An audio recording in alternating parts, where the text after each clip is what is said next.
வணக்கம் viewers, welcome to exam alert 24/7 Tamil powered by Beacon vibe.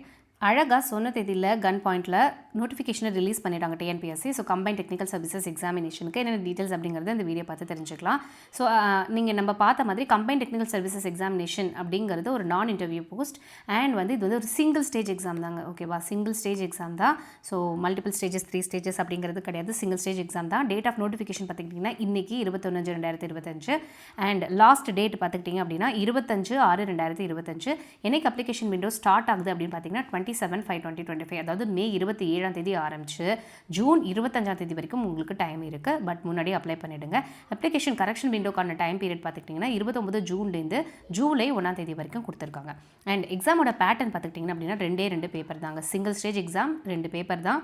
அதுவும் பார்த்துக்கிட்டிங்கன்னா மல்டிபிள் சாய்ஸ் கொஸ்டின்ஸ் தாங்க இருக்க போகுது. ஸோ பேப்பர் 1 அப்படின்னு பார்த்துக்கிட்டிங்கன்னா Tamil eligibility test, general studies, aptitude and mental ability, இது எல்லாத்தையும் சேர்த்து ஒரே பேப்பர். அண்ட் பேப்பர் 2 அப்படிங்கிறது சப்ஜெக்ட் பேப்பர்.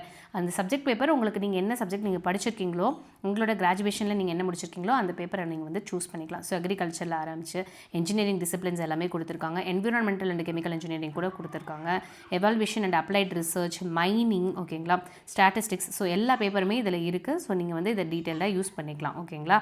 அண்ட் அடுத்தது பார்த்துக்கிட்டிங்க அப்படின்னா நீங்கள் இப்போ தான் ஃபர்ஸ்ட் டைம் டிஎன்பிஎஸ்சிக்கு அப்ளை பண்ணுறீங்க அப்படின்னா 1 டைம் ரெஜிஸ்ட்ரேஷன் அப்படின்னு சொல்லிட்டு ஒரு போர்ட்டல் இருக்கும். அங்கே போய்ட்டு நீங்கள் லாகின் ஐடி கிரியேட் பண்ணிக்கணும். ஸோ நீங்கள் என்ன எக்ஸாம் வந்தாலும் நீங்கள் அதிலே அப்ளை பண்ணிக்கலாம். ஸோ என்னென்ன போஸ்டிங் அப்படிங்கிறத கொடுத்துருக்காங்க, என்னென்ன வேகன்சி அப்படிங்கிறத டீட்டெயிலாக மென்ஷன் பண்ணியிருக்காங்க. ஸோ அசிஸ்டன்ட் இன்ஜினியர் சிவிலுக்கு ஒரு போஸ்டிங் இருக்குது. அசிஸ்டன்ட் ஸ்தாபதி 39 போஸ்டிங்ஸ் இருக்குது. ஸோ அடுத்து பார்த்துக்கிட்டிங்கன்னா அசிஸ்டன்ட் இன்ஜினியர் சிவிலுக்கு 9 போஸ்டிங்ஸ் இப்படி தனியாக கொடுத்துருக்காங்க உங்களுக்கு டீட்டெயில்டாக. ஸோ அதிகமான வேகன்சிஸ் அப்படின்னு பார்க்கும்போது இங்கே தமிழ்நாடு பொல்யூஷன் கண்ட்ரோல் போர்டில் கூட 38 வேகன்சிஸ் அப்படிங்கிற மாதிரி கொடுத்துருக்காங்க. ஸோ நிறையவே டீட்டெயில்டாக கொடுத்துருக்காங்க. ஸோ நீங்கள் இதுக்கு ஏற்ற மாதிரி அப்ளை பண்ணிக்கலாம். ஏஜ் லிமிட் பார்த்துக்கிட்டிங்க அப்படின்னா நீங்கள் ஜென்ரல் கேட்டகரி அப்படின்னா 30 வயசுக்குள்ளே இருக்கணும் அப்படின்னு சொல்லியிருக்காங்க. போஸ்டிங்ஸ்க்கு ஏற்றவாறு ஏஜ் லிமிட்டை இன்க்ரீஸ் பண்ணியிருக்காங்க. பார்த்துக்கிட்டிங்க அப்படின்னா அக்ரிகல்ச்சர் ஆஃபீஸர் அப்படின்னா 32 வயசுக்குள்ளே இருக்கணும். மீதி எல்லா போஸ்டிங்ஸ்க்குமே மோரலஸ் 32 தான் age limit. But system manager 35 and executive ஆஃபீஸருக்கு மட்டும் 37 அப்படின்னு கொடுத்துருக்காங்க. அண்ட் மற்ற ரிசர்வ்டு கேட்டகரிஸ்க்கு நோ மேக்ஸிமம் ஏஜ் லிமிட் அப்படிங்கிறத கொடுத்துருக்காங்க. ஓகேங்களா. If you are belonging to SC ST and OBC கேட்டகரியில் இருக்கீங்க அப்படின்னா நோ மேக்ஸிமம் ஏஜ் லிமிட். ஆனால் செகண்ட் பொசிஷனுக்கு மட்டும் assistant engineer, environmental scientist, librarian இவங்களுக்கு மட்டும் 37 அப்படிங்கிறத மென்ஷன் பண்ணியிருக்காங்க.